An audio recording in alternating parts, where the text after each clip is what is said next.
कभी सोचा है कि कुछ छोटे मोटे अनजान से स्टॉक अचानक रॉकेट की तरह ऊपर क्यों जाते हैं और फिर उतनी ही तेजी से जमीन पर आ गिरते हैं? आज हम स्टॉक मार्केट के एक ऐसे ही खतरनाक जाल को समझने वाले हैं जिसे कहते हैं पंप एंड डंप स्कीम। ये वो जाल है जिसमें फंसकर न जाने कितने छोटे निवेशकों ने अपनी मेहनत की कमाई गंवाई है। तो असल सवाल यही है कि आखिर ये स्कैमर्स ऐसा करते कैसे हैं? कैसे वो किसी छोटे से स्टॉक को इतना बड़ा बना देते हैं कि हर कोई उसे खरीदना चाहता है और फिर उसे एक खतरनाक वित्तीय जाल में बदल देते हैं? चलिए आज इस पूरी स्कीम की परत दर परत खोलते हैं और इसके पीछे की पूरी कहानी समझते हैं। तो सबसे पहले ये समझना जरूरी है कि ये पंप एंड डंप आखिर है क्या भला? देखिए, ये सिर्फ कोई फैंसी शब्द नहीं है, बल्कि ये सिक्योरिटी फ्रॉड का एक बहुत पुराना और क्लासिक तरीका है, जिसके बारे में हर निवेशक को, चाहे वो नया हो या पुराना, पता होना ही चाहिए। इसको बहुत ही आसान भाषा में समझते हैं। ये दो हिस्सों का खेल है। पहले आता है पंप, जहां झूठी खबरें, बड़ी बड़ी बातें और अफवाहें फैलाकर एक स्टॉक की कीमत को जबरदस्ती आसमान पर पहुंचाया जाता है। और फिर जैसे ही कीमत अपने चरम पर होती है, आता है डंप, जहां ये स्कैमर्स अपने सारे शेयर्स ऊंचे दाम पर बेच देते हैं और बाकी बेचारे निवेशक भारी नुकसान के साथ फंसे रह जाते हैं। अब एक दिलचस्प बात यह है कि ये स्कैमर्स किसी भी स्टॉक को अपना निशाना नहीं बनाते। उनका टारगेट बहुत स्पेसिफिक होता है। जैसा कि इस चार्ट में साफ दिख रहा है, लगभग 60% मामलों में वो माइक्रो कैप कंपनियों को चुनते हैं।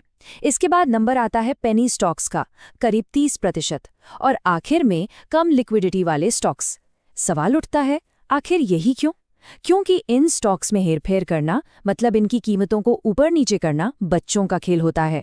लिक्विडिटी कम होने का मतलब है कि बाजार में खरीदार और बेचने वाले कम हैं, तो थोड़ी सी खरीदारी से भी कीमत पर बहुत बड़ा असर डाला जा सकता है।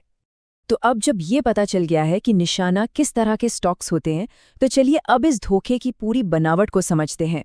देखते हैं कि ये पूरा घोटाला स्टेप बाय स्टेप आखिर चलता कैसे है। देखिए, ये 4 स्टेप्स इस फ्रॉड की पूरी कहानी बयान करते हैं। पहला स्टेप है एक्यूमुलेशन। यहाँ स्कैमर्स गुपचुप तरीके से कम दाम पर किसी स्टॉक को बड़ी मात्रा में खरीदकर जमा कर लेते हैं। फिर शुरू होता है असली खेल, द पंप। यहाँ झूठी जानकारी और लुभावने वादों के साथ एक जोरदार मार्केटिंग कैंपेन चलाया जाता है। इसी से पैदा होता है फोमो, यानी फियर ऑफ मिसिंग आउट, मौके से चूकने का डर। और बस आम निवेशक कूद पड़ते हैं, जिससे कीमत और बढ़ जाती है। और आखिर में द डंप। जैसे ही स्टॉक आसमान पर होता है, प्रमोटर्स अपने सारे शेयर बेच के निकल जाते हैं और स्टॉक धड़ाम। और ये मत सोचिएगा कि ये सब सिर्फ किताबी बातें या कहानियां हैं। बिल्कुल नहीं, ये एक असली रणनीति है जिसका दशकों से इस्तेमाल होता आ रहा है। The Wolf of Wall Street जैसी फिल्में इसी तरह के असली घोटालों पर ही तो बनी हैं।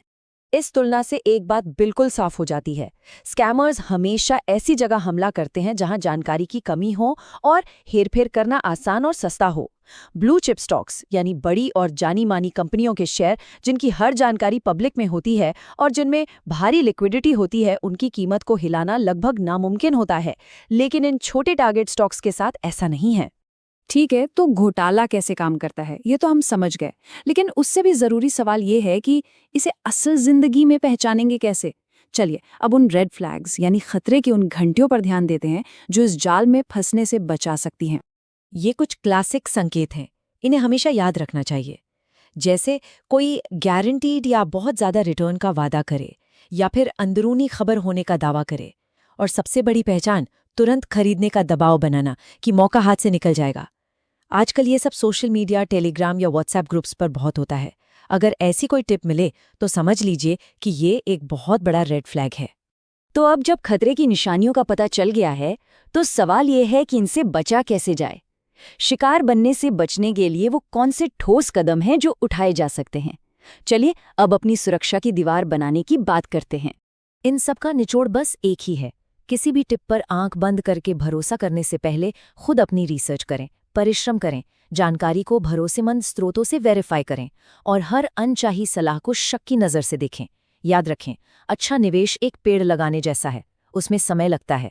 रातों रात अमीर बनाने वाली स्कीमें अक्सर जाल ही होती हैं। ठीक है, तो हमने काफ़ी कुछ कवर कर लिया है।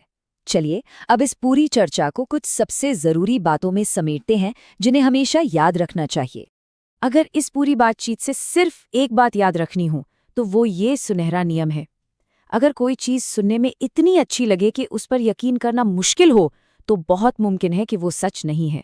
और निवेश की दुनिया में तो ये नियम पत्थर की लकीर है। तो मुख्य सबक क्या है? पहला, फोमो यानी मौके से चूकने के डर से बचें। दूसरा, याद रखें कि स्कैमर्स हमेशा कम जानकारी वाले स्टॉक्स को ही निशाना बनाते हैं। तीसरा, सोशल मीडिया पर मिली टिप्स से हमेशा सावधान रहें। और सबसे जरूरी, हमेशा अपनी खुद की रिसर्च करें, क्योंकि निवेश में धैर्य रखना ही सबसे बड़ा गुण है। दौलत बनाने का कोई शॉर्टकट नहीं होता।